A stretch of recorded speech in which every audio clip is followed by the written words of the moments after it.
Sixth letter, the guide. Thomas was delighted to be traveling back the old road, despite being in the middle of a great war, despite losing his horse and letting go of his sword.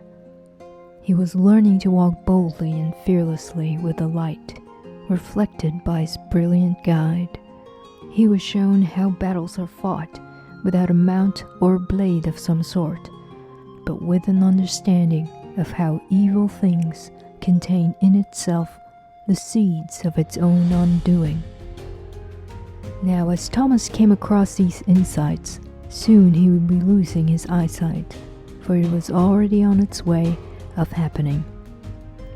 He wondered then, how must he keep the pace to finish the race when senses were impaired and enemies were relentless? Now Thomas's vision was blurred, with only a glimmer of light to guide him. All else, colors and shapes and details, were misty. Thomas's world started to appear like childhood memories. As a child, he was dependent on his father taking him across the country on his wagon. It did not matter where they were headed or how far they went. It did not occur to him to question his father how long the trip would take or what were his plans.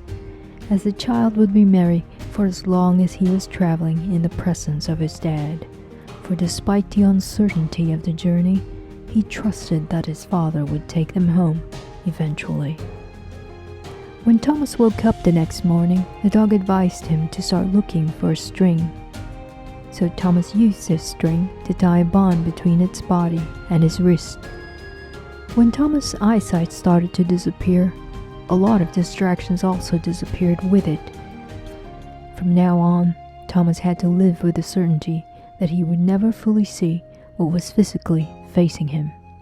From now on, Thomas had to put all his trust in this little dog to show him the world and bring him back to where he had missed that turn. In the days following, Thomas listened to the brilliant dog more intently, focusing on the light it was reflecting, walking alongside it, sleeping next to it, and sharing a meal with it, getting to know it more and more, so that he could always recognize it no matter in what state he would be as they continued further along their journey.